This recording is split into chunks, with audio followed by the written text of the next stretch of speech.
Good day and welcome to Lesson 6 in our study of the book of Jonah. Today we're going to go back over verses 1 and 2 as well as verse 3 of chapter 3. And although this sounds a bit repetitious, it really is important to make a point here because the book of Jonah is not just about Jonah being swallowed by a great fish and then going to preach afterwards, but it's really about God's sovereignty and man's obedience.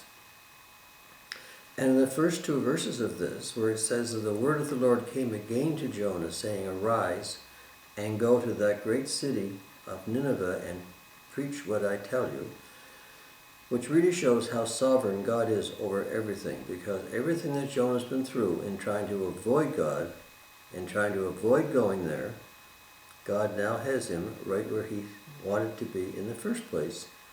Arise and go to the great city of Nineveh. And the verse 3 now says, "So Jonah arose and went to Nineveh according to the word of the Lord. Now Nineveh was an exceedingly great city, a 3-day journey in extent." Some of the problems that people have with this book is the fact that at that time it was felt there were no great cities. So in addition to the fact that Jonah was taken by a fish and then swallowed by a fish and then thrown up 3 days later and survived, in addition to that, there was this concept that there was no great city to really be called a great city in those days. So some people really felt that this book was just mere fiction. However, more recent excavations have shown that Nineveh was really a fairly great city, and extending over 20 miles in length along the shores of the Tigris River, and had many great structures, and had a wall that extended over 60 miles in length in circumference around the city, a wall that was about 100 feet high. So this was a great city for that time. Even today it would be considered a great city. The other thing that's not explained about this is the fact that it says just in verse 3, Jonah arose and went to Nineveh. And it sounds like a similar situation as to if one left New Glasgow and went to Stellarton, or one went just a few miles journey. But if you look at a map, Nineveh was at that time and is near the city of Mosul in Iraq, which is on the shores of the Tigris River, which is about 300 to 400 miles inland from the nearest body of water. So Jonah would have to be thrown up on the shore of the river of the Mediterranean Sea, most likely, and trek over 2 or 3 deserts of Iraq and Iran and Syria to get to the city of Nineveh. This would not be an easy journey. This would be a long journey. So to say that Jonah just arose and went to Nineveh really does not give an idea of the situation as it is. It is interesting that in the ancient city of Nineveh, there are some mounds, some what are called tells, of debris and of ancient structures. And one of the structures there is called the Tell of Neri Yeris, which is a mound on the site of a shrine to Jonah. And there are still in that area some peoples who have festivals every year commemorating the 3 days that Jonah spent in the belly of the fish. So it is a very real situation to some people there today, and it was very real to the people of Nineveh in the days when Jonah walked the land.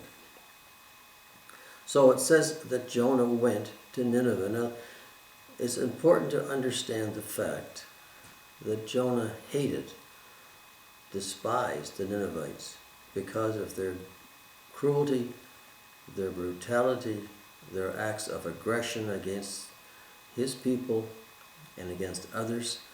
They were considered to be one of the most barbarous cultures on earth at the time. They would think nothing of trying to kill everybody that they came in contact with, that they tried to conquer. They would boil people alive in oil. They would skin them alive. They would do all sorts of excruciating and terrible things to them, to the point that in some cases, when the Assyrians were coming toward a city, and the inhabitants of the city knew there was no escape, they would often commit suicide as a group rather than be faced with the atrocities that the Ninevites would do. So Jonah hated these people. He did not want God.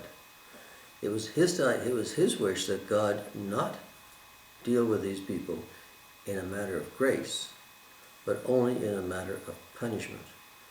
And this is one of the reasons that he was so reluctant to go in the first place. But here we have this great city, and there was probably up to 600,000 people in the city at the time. In fact, if you go further on in the book, it says that there were 120,000 people who did not know their right hand from their left. In other words, this was a way of describing infants and very young children in those days. If you had that many young children, then it's estimated that the population as a whole would be somewhere in excess of 600,000. So this was a great city, a pagan city, a city controlled and inhabited by people who were barbarous. And this was the city that God told Jonah to go to. And it shows that if God is sovereign, it shows what lengths he might take for us to become obedient. And Jonah went through considerable stress and trial for him to realize that God is sovereign and that he had to be obedient. And this is why Jonah then arose and went to this city of Nineveh. It says it was a 3-day journey in extent, which most people feel it took 3 days to walk around the city because of this great wall and because of the size of the land encompassed by the wall of the city. So Jonah made this journey. Jonah did this journey because he was now obedient to what God wanted him to do. And this really is a whole extent of this, that God was sovereign, and Jonah took some time to realize it. Now Jonah is obedient and did this long trek from the time of the shores of wherever he was delivered from the shores of that sea to the city of Nineveh itself, at least 370 to 400 miles inland from the sea, from the Mediterranean Sea, or from the sea at the outlet of the Tigris River. So this really boils down to Jonah being finally obedient to what God wanted him to do. So it says Jonah arose, went to Nineveh according to the word of the Lord. Nineveh being an exceedingly great city, a 3-day journey in extent. And Jonah, with his hatred of these people, now swallowed this pride, now swallowed this hatred. It showed that God wanted to be a God to all people, not just to the Jewish people. And this was one way of saying that God has no preferences. God shows no partiality to people, as it says elsewhere in the Bible.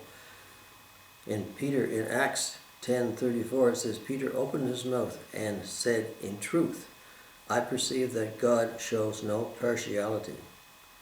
Romans 2:11 says, for there is no partiality with God. Ephesians 2:6 says, God shows personal favoritism to no man. So God wasn't partial to the Jewish people. He wanted to save the Assyrians as well as he wanted to save the Jewish people. It was Jonah's own personal vindictiveness and prejudice that caused him to go through this trial before he went and did God's work. And this is something we should all take to heart when we consider what's going on in the world today. So this is the story of Jonah getting up, finally going to Nineveh, to that great city full of pagans, full of barbarians, full of very vicious people, to preach by himself the word of the Lord, the word that God was going to give him. So we'll get on to what happened in Nineveh in the next lesson. Thanks so far for watching, but that's all for today.